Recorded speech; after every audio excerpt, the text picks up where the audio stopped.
And I'm going to go. All right. So very excited. We've got a couple of seconds that we wait to get everything together. Um, Hello, everybody. I'm really excited to, well, sad and excited because this is our last Artists in Conversation, and we've got James Hale from Melbourne on the other line. And it's our last one for the Sunshine Coast National Art Prize 2025. We've had such great chats with several of our artists that are part of the exhibition. But first and foremost, I'd like to recognise the traditional owners of the land that I'm coming from here, which is the Gubbi Gubbi, Cubby Cubby, and the Juniper peoples of the sunny coast. Their elders, past, present, and future. They continue to be and have been and continue to be our storytellers, our sharers of culture, and we love walking alongside them, particularly in this fabulous land that we call home up here. Hello, James. How are you down there? Good. It's Good. unseasonably warm, but still grey in Melbourne. Oh, yeah, the grey of Melbourne. It's always Yeah, nice on the skin, though, that colour. yeah, So it's I'll just do a flattering. quick yes, I'll just do a quick introduction. James Hale is a text artist working in Melbourne. I just found out he is a blow-in from Western Australia, so he came over, travelled across the desert and over the mountain, and headed up and ended up in Melbourne. He makes colourful paintings and drawings in his studio in Brunswick.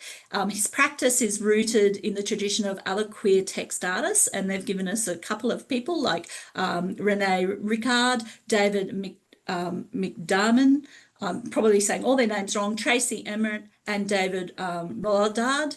And I think if anybody has seen James's work, and it's just behind me here, but also the other work that he has on his Insta, they would recognize his work straight away. James, your fabulous work, Bad and Australian 2024, which is acrylic spray paint on linen, has been one of the highlights of the show. It's been having lots of commentary, which is always really nice.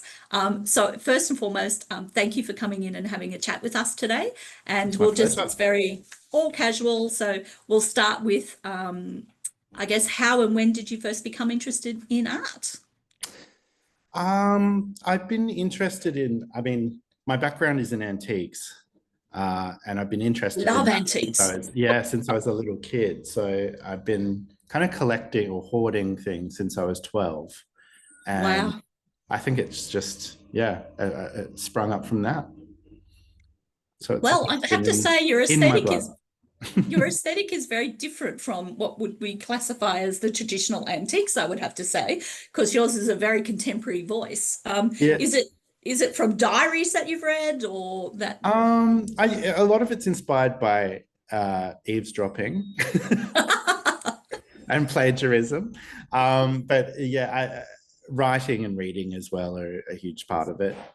yeah, And yeah, looking at art nonstop all the time. and thinking about it. Well, I Mm. mean, you do talk about how this work was actually inspired with a cultural cringe, and I think you mentioned that it was inspired by a Facebook fight That's between correct. two elderly drag queens That's right. that you observed, but were too terrified, which I can totally understand, Yeah. to participate in. And I think it's really interesting, as with lots of text art, although I think yours is a little bit more specific, is that the audience will either read it as a painting and the way you've used your colours on the plane and the way that each pops, etc. And then the other audience will read it as text first. And is that what you like, that interplay that happens between your visual? Yeah, that comes through when you're making it as well, Yeah. because you've kind of got the content ready to go. For viewers who aren't familiar with my work, I do a lot of drawings on cardboard, and Yes. before I commit them to a painting, I'll see how they look and how they fit and how Yeah. they feel. And once you've kind of done that, it's all about the color relationships and the space and all the Yeah. kind of the formal side of it. And also, spray paint is quite unpredictable to work with, Yes, I know. especially especially when it's old and been in the studio for years. So it's more of an intuitive color process. So you think, well, you know, that fragment is red, so that fragment has to be blue, and Yeah. yeah. So it's very specific. Like, I mean, if you're a painter, you would understand that work that we see behind me and that's in the show is actually really very carefully planned out. It's not something that just happens. You've actually would have really considered the colors that go together, the way that they run through the lines so that they Yeah. create a pattern that happens through the canvas. And I don't it's not often, it's a very intuitive thing. The audience will look at the work and not realize that you're manipulating how they're viewing and how they're seeing, as most artists do when they create their paintings. So what is your favorite medium to work in, and why, I guess? I do like the cardboard because it's cheap. And Yes. it's because it's kind of literally it's chisel tip marker on cardboard, Yeah. and it looks like, you know, it's so cheap and so uh you know, it's literally rubbish. You can kind of just try, if you have an idea, you can do 100 iterations 100 of of it, them. and it, Yeah. you know, costs 5 cents. Whereas if I was working with oil painting, I'd be in debtor's prison right now. Well, you won one of the a prize in 2020 with your Yeah, 50 square. installation of little. They were only about this big, weren't they? And they were Yeah, all cardboard written. yeah, that's I kind of went from chisel tip marker to oil paint, Yes. and then oil paint to spray paint. Yeah. Okay. Just because it's, yeah, spray paint is kind of instant gratification, and oil Yes. paint you have to be very careful. It still looks kind of raw and slapdash, but with oil painting you have to be very, it's like meticulously Yeah. doing it. Were you Whereas spray doing? paint, I don't. Yeah. So with your oil paintings, was it the same sort of text um, material, but it Yeah, was painted? Whereas spray, as you say, you get a different, you get a spray and the drip over and effect, a and drip yeah, and all of that really nice continuation of the mark down the substrate that you've got it on, I guess. and the spray painting kind of looks um, more aggressive in a funny sort of way. It looks kind of like a political slogan, or, you know, So a bit graffiti like, a bit out yeah, a on the bit graffiti, streets. like, well, but like not a, you know, not a talented graffiti artist, someone vandalizing something, which is No, not kind a of how I tagger. feel. Don't Like, say you're a tagger. yeah, exactly, You're a yeah, graffiti artist, but within your studio, because it's that's, nice and safe. It's yeah, warm. You don't get wet. don't get you don't arrested. get you don't get arrested by the police. Okay, um, so from a collector's point of view, from a gallerist's point of view, cardboard for us is obviously more problematic. yeah. But I can understand that immediacy. So do you Hmm. have like absolutely your studio is just full of these pieces that you Yeah, have because you do, what's your practice sort of regime, I guess? Do you go into the studio every day? Is yeah, it only when you're feeling excited about a commentary or kind of thought or I usually go in every day, and the studio is just around the corner from me, so it's not right, like I have to, you know, it's a 5 minute travel walk. miles? So it's, yeah, I've got no excuse. Um, I kind of will, as you said, it is just towering masses of drawings everywhere. Wow. And you know, I've kind of gone to every op shop and bought suitcases and just chucked them all in, and they're Oh, that's a good idea. towering Do you, up, and do boxes, you and date them? Do you date them? This is yeah, May I 2024 thoughts. yes, but it's kind of, it's still, that's still, I wouldn't trust that. It's all I kind of, mean, I go for the shoved look. yeah, that from an exhibitions curator's point of view, how fabulous, a suitcase full of suitcases that are open and you could delve in it, and then it's Lucky almost dip. like the closet, the packing in the brain. Here I'm opening this component of the brain, and that's your thoughts for that day. So there's something really nice about that. And it's sort of almost, is it like a diary?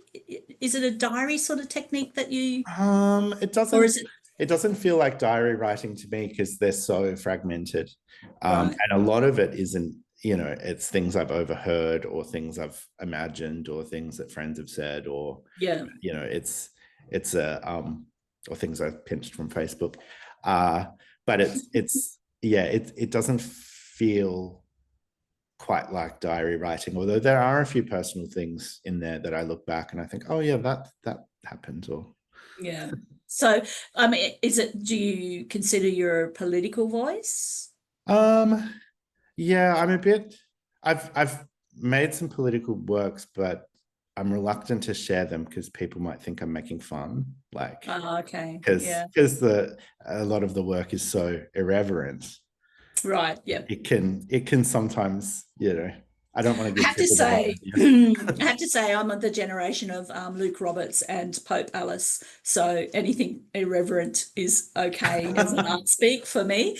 I don't know if you know him, but he's a very well-known artist in Brisbane who did performance pieces dressed as a pope in full Ah, garb, and then would do quite irreverent performances. So from the okay. 80s and 90s, he's I should have worn extraordinary. my hat. You should have worn your hat. Had my start, my Um, vestments. I've gone off track. I've gone off track. We've got questions. I'll be in trouble. Jenny will go mad at me. I guess so. What's the greatest influence on your work, do you think?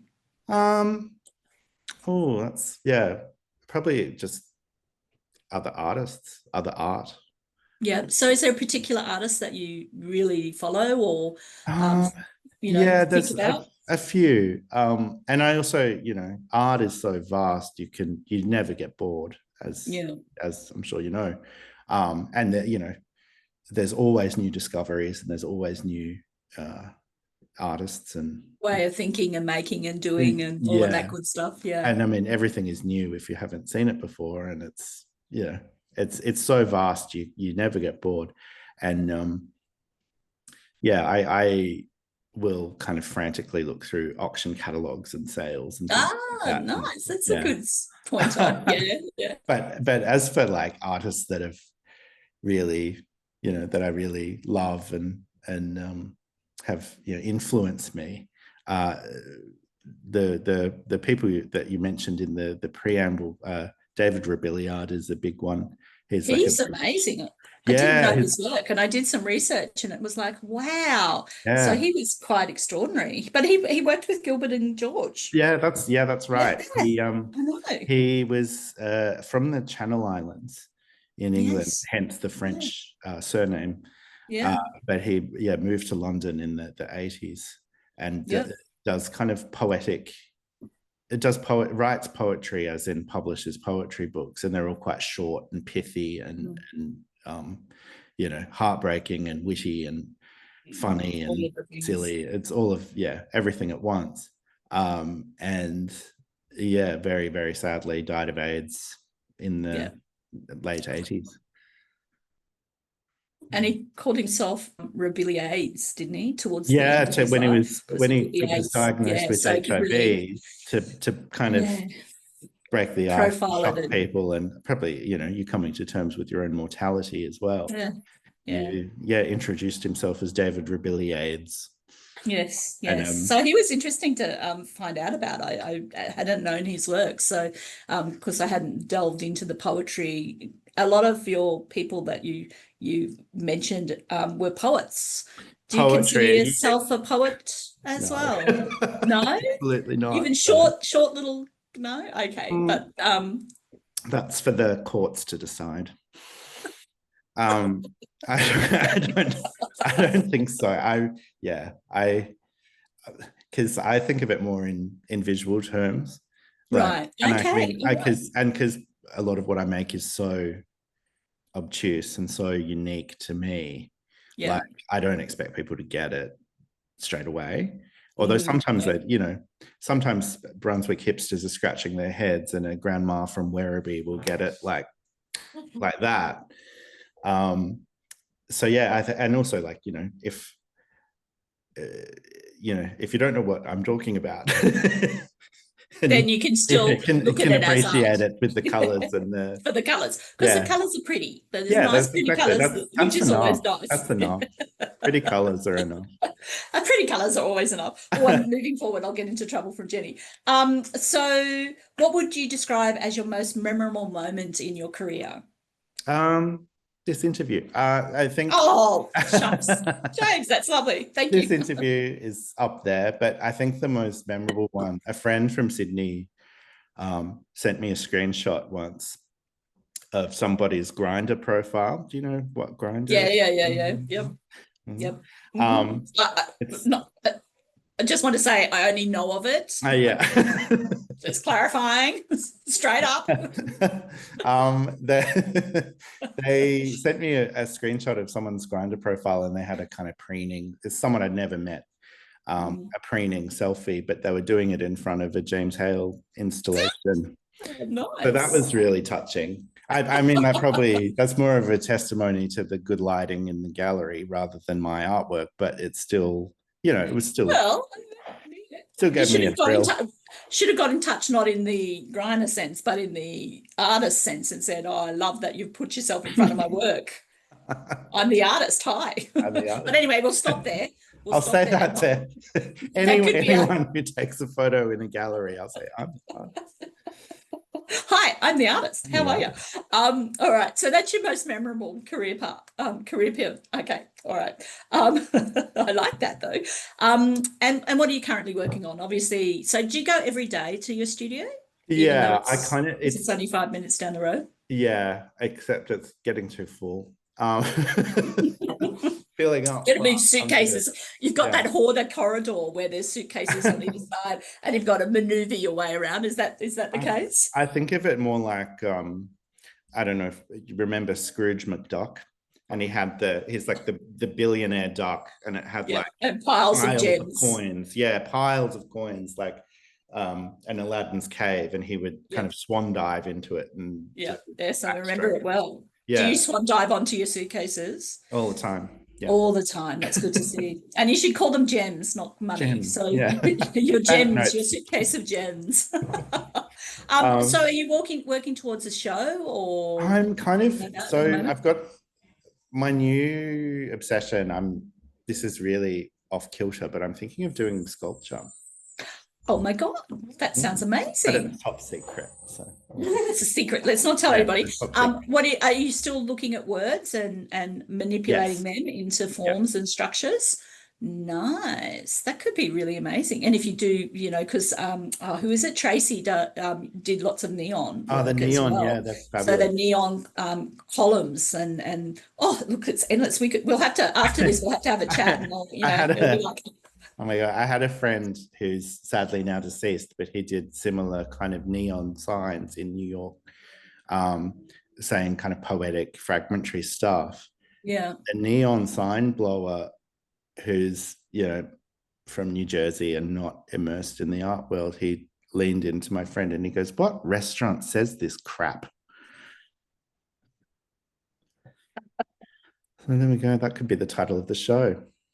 Did you know that one of Tracy's works was her Kate Moss work was found in a dumpster because they were cleaning, because Kate never picked it up. This is the gloss. This can be an artwork.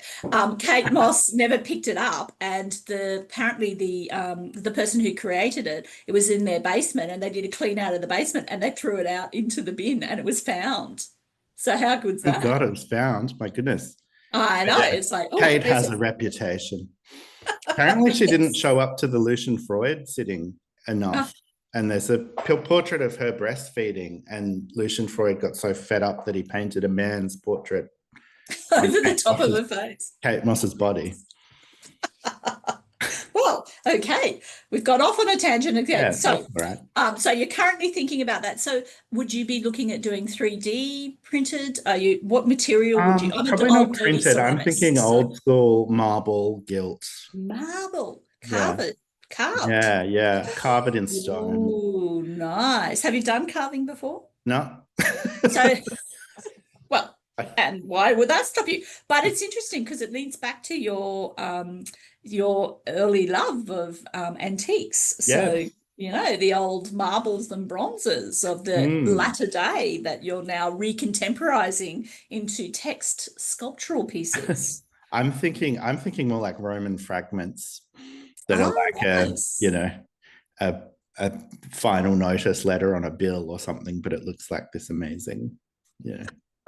6 foot tall and nicely. Yeah, Yeah, something yeah, like that that. could be amazing. So you should have a Have chat to. to some of those companies that are making 3D buildings and see if they could make it in coloured concrete for you. Oh yeah, that's a Yeah, good well, idea. I'm full of it. I won't charge you for that. That's a Yeah, okay. freebie. But I could see it, I love that idea of taking something small and making it large and then being so out of context. So imagine coming across a Roman numeral sitting in a parkland without any context. It'd be amazing. It'd be so good. I just think that would be extraordinary. I'm just keeping an eye on the time. We've got plenty of time. Yeah, So yeah. um, how will how will you put that in your studio? Because you have no space because you've got too many suitcases. Yeah, that's the hiccup. I was thinking of when I say carving in like marble or something, this is all Mhm. just a pipe dream, by the way. I haven't made any inroads That's into fine. doing I love a good pipe dream. or anything like that. I'm thinking of like maybe yay big, Big. Yeah, yeah. like Nice. tiny little tablets. So you call them your what do we call them? The maquettes for a Oh bigger yeah. sculpture down the track. So you do your maquettes and they're still pieces, and then you can say, but imagine this. I was also thinking this is really morbid, but I want to do my own grave. Oh, Like okay. have my grave and then have like offerings of like, where struggling artists are praying for breakthroughs and they leave, you know, cigarettes or something. I don't know. Okay, that's interesting. What would you put on it? Would it be a cupid and a bow? Would it be an No, no, orangey no, no with a Cupid, no lily? bow. It'd be very plain. Oh, Um, okay, dark just black those. granite with gold writing. And Oh. say James Hale with my date of birth. And I was Mm. thinking, I don't know. I'm is picking a date tempting fate? I don't know. I Might think you not just do leave it. the XXX. Just leave Yeah, the XXX there we'll leave for it a length blank of time. Yes. or the And then infinity symbol or something. you could 1987 actually to infinity. you could Um, actually have it surrounded with some suitcases that are marbled. So a funeral pyre of suitcases and flammable. yes. Um, So are you showing at a gallery down there? Have you been at the moment, no. conducting? Yeah. Oh, that's not good. Why is Yeah. that? Oh, I Do think you take your suitcases to gallerists? not really. Most of the business I get comes through Instagram anyway. Okay. Oh, Um, really? but I think, Mm. yeah, people are a bit reluctant to, people aren't as enthusiastic about cardboard as I am. Yes, it is. It is can be a little bit hard for the old salon, I think, for Hmm. particularly for commercial galleries, which really require it. But it's a hard one, I guess. So you really do lean more towards that. It's interesting because cardboard is rubbish, as you say, and throw Hmm. away and reusable. And now you're talking about doing sculptures in marble, which Hmm. is not. The opposite. So Yeah, that's the yes, most very. expensive thing you can do. I mean, solid gold might be cheaper. Yeah, Um, I know. It's like, oh, okay, they're very different. It's extremes, which I yeah, like. I like that you have you done do you have a three-dimensional background I've with you other done, than antiques? I've done Other kind than of one. antiques? So I was going to enter this into the small sculpture prize. Oh, it's a Oh, bit, right, yeah. but Why did you? because I ran out of time. It was, it depended on me buying something from eBay that got sent and it arrived, 1 Yeah, second before the prize closed. So it has to wait. But that's we'll that's keep that a work secret. in But progress. but it's not text based, and but it's still offensive. So that's good. Oh, okay. So that's the aim of your work is to be slightly offensive, to No, put people offside, not to make them uneasy. always. Is I it this think, well, uneasiness, I think questioning? the people are usually more offended by the cardboard than by any of the content. I remember like the laziness is what upsets people. You can I write, like that. I they like love the that. swear words, but they hate the cardboard. Um, So we haven't actually had anybody be offended by oh, bad oh, and Australian. oh, So good. you need to up your game a little I bit there, I think, know. James. Wait till Because next year. I was thinking we'd have some commentary, and I'll let people know because James knows. It actually sold today, so it's being sold off the wall.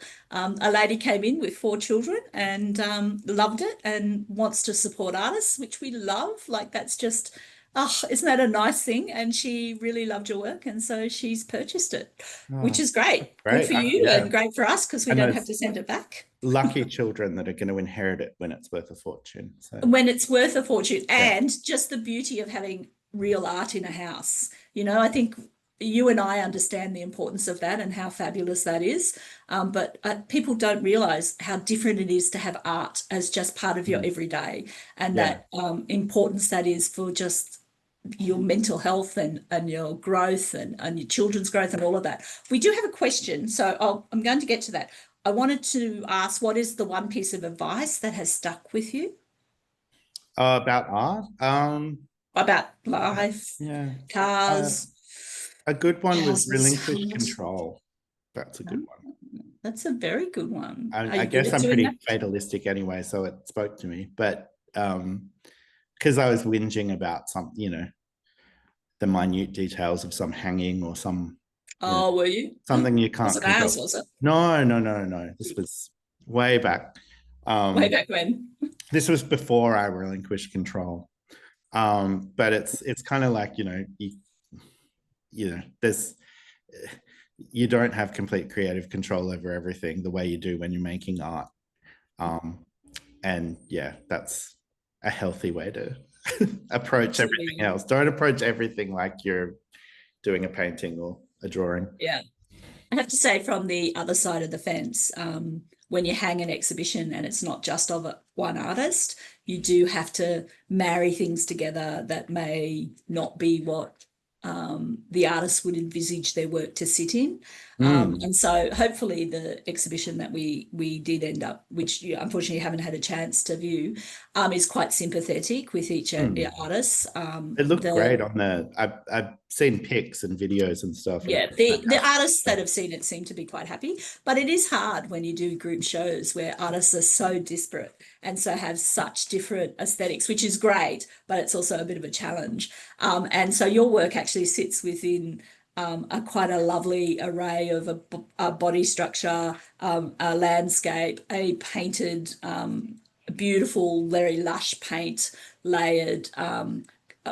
Country road with a bin, and so it's actually nice how it all sings together once you get it up, but for an artist it could be quite confronting to see their works. There's often been the old, I'd oh, you put object me in the strongly corner. if I was hung next to I Love Art when it's bad in Australian. I think Yeah, I know. I'd be I like, was going to put you I was going to put you on a wall by what's yourself. Caloundra trying to say?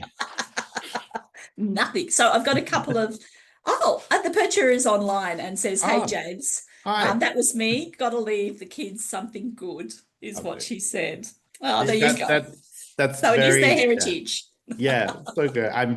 Yeah, that actually reminded me of another career highlight. Um, Mm, so ages ago when I was making those small cardboard paintings, yep. similar but same but different. This lady came into the studio and she'd bought one and was picking it up and paying. And she goes, "Oh, I really love your work. I really love your work." And she goes, "I'm buying this for my daughter. It's her birthday." And I said, "Oh, that's really nice." And she goes, "Yeah, she's 10." And I was like, Oh, that's "Oh, that's." lovely. It's like, hope you're sliding a PlayStation under that. No, no, no, no, no, no, not at all. My one of the things I loved when I worked at Griffith University for a while, and the printmakers used to have, CD prints that they would do as a fundraiser for the printmaking, and you could buy original little prints, love 10 runs for Mhm, like $20. Every mhm. Christmas, I would buy them for the nieces and nephews because it was such a wonderful way to get kids at that age interested in art because they were small, beautiful, and could sit on their walls. And hopefully they're still on their walls. That might be something Might that's be not on funny. eBay. That might be on eBay. So I've got a question for you. What inspired you to enter the National Art Prize? Um, um, um, um, I don't know. You mean the Caloundra Prize? Yeah, the Sunshine Coast The National Art Sunshine Prize. Coast Prize. I think. Well, actually, my cousin, who's also an artist, said you should enter this. they'd love Oh, your we like picture. that. Yeah. We like recommendations from other artists. That's lovely. Yeah. My cousin's way more talented than me. He's in Queensland. Okay. Yeah. So do you enterprise as much or Yeah, yeah. yeah. On and off. It's kind of, yeah. I I've yeah, it's a strange thing. Like because you can enter and get nothing, and then you suddenly get tons. So Yeah, yeah. or you get included into a show where you think, oh, I'd never fit, you know, like Oh, okay. like the Heisen Landscape Prize or the Paddington Landscape Yeah. Well, Prize. you got in the Paddington Prize, Yeah, didn't you? yeah, yeah, Yes, I know. And I looked at it and went, he's been in the Paddington Prize and he got the Heisen Prize. That's amazing. So I think that's great. So yeah. obviously, still with your text. I'm a landscape artist. Yeah. Yes. Um, We yeah, just still with take the yeah, yeah, still with the tech. that's That's Um, great. I yeah, like that they expand and push themselves. We don't have subjects, so we're very yeah, yeah. able to expand on any sort of aesthetic. But when it's landscape prize, that does sort of can often pigeonhole what you can put on the wall. And so it's really nice that they've expanded out from that and have that contemporary voice about what could be considered landscape. Oh, and Mm, I'm doing the quote finger the quotes. echo. So there you go. I think that's about it. I don't think we have any more questions. Do you have anything else you'd like to add or something Um, you'd like to say or going to be in next year, going to put in next yeah, year? sure. Good. Nice. Nice. I'll do a landscape for you. Or do you do that rendition of your tomb, but leave the Oh cross yeah. of the death Oh date. So yeah, don't yeah. Or unfortunately, we're not 3D. So damn it, if it was a Oh 3D, you could no. put one of your bronzes in or your marbles in. I'll be keen to see that because I think I think now you can follow you obviously on your Insta, Yeah, yeah. but you don't have a website. James.a.hale. No Yeah, so website. Yeah. yeah, But but there's lots of fabulous things on yeah. his Insta. So make sure you drop in and have a look at all of his work. If you could put a couple of photos of the suitcases, that would be really good. Yeah, sure. So we can have that as and his proof. Because I think that's amazing. It's been such a joy to chat to you, James. So Yeah, thank you so likewise. much Thank you for so much. making the It's been, time. yeah. And I'll just flag that this is our last in conversation. The exhibition is up for another week after Sunday. So if you haven't come in and seen it, please do because it's an extraordinary exhibition. James's work is there, but there's all these other fabulous things as well. So a really, really strong show this year. We were really pleased with we had over 460 entries, so to get it down to the 40 was quite hard. And you were saying how you flip through catalogues and auction records. I get to flip through artist entries every Oh year. wow. And it's amazing to see the talent that's out there. So we have one that's our local contemporary art prize, plus this one, the Sunshine Coast National Art Prize. And I've just got, if you could choose another artist to collaborate with, who and why? Oh, that's a good one. It Can is a good one. Gonna alive, have to dead, seriously think. through history or You can start with history if you like, or okay. contemporary. Oh, I don't know. That's really tough. Um oh yeah, I'm not sure. I'll You're take whoever I stumped. can get. That's Okay, artists out there. So James would like to collaborate with whomever. So good to see that you've narrowed it down. And so that's great. So that's about it for us. So people, if you haven't put a question up, please come back. If you haven't been able to watch it on the day, you can actually still put your questions in, and if we follow them up, we'll follow them up with James, and see if we can get some info from him. I think there's not much else. Sorry, I'm looking at Jenny because she's staring at me and I'm thinking, have I forgotten something? I don't think I am. It's been a joy, James. So thank you so likewise. much. No, And thank you. yeah, and you won't get your artwork back now, but it's going into That's a private collection. So, which is lovely. We always love to hear that people have bought the work because, I mean, starving artists, it's always hard to sell and get artwork picked up, and it's a hard time at the moment as well. So that's one of the best things about the Sunshine Coast Prize is that it's covered by International Art Services. They are one of our sponsors, and they're amazing. So, but we're always pleased when it's purchased because we don't have to send it back. Yeah, so that's always win-win. Tickety tick tick. Yeah, it's a win-win everywhere. All right. Well, thank you so much, James, and you have a great rest of the day. Make sure you pop into that studio. Be careful of the corridors of suitcases that we don't hear. I'll take a flare and a ration kit just in case I get as an avalanche. Keep a phone on you. Keep a phone on you at all times. All right. Well, thank you very much. And don't forget, everybody, we're open to the public Tuesdays to Fridays, 10 to 2, and Saturdays and Sundays from 10 to, Tuesdays to Fridays, 10 to 4. I'm closing the gallery early, I've decided. And then on Saturdays and Sundays, 10 to 2. And this exhibition, the Sunshine Coast National Art Prize, is only up for another week after this week. So make sure you get in there and see these amazing works. Thanks, James.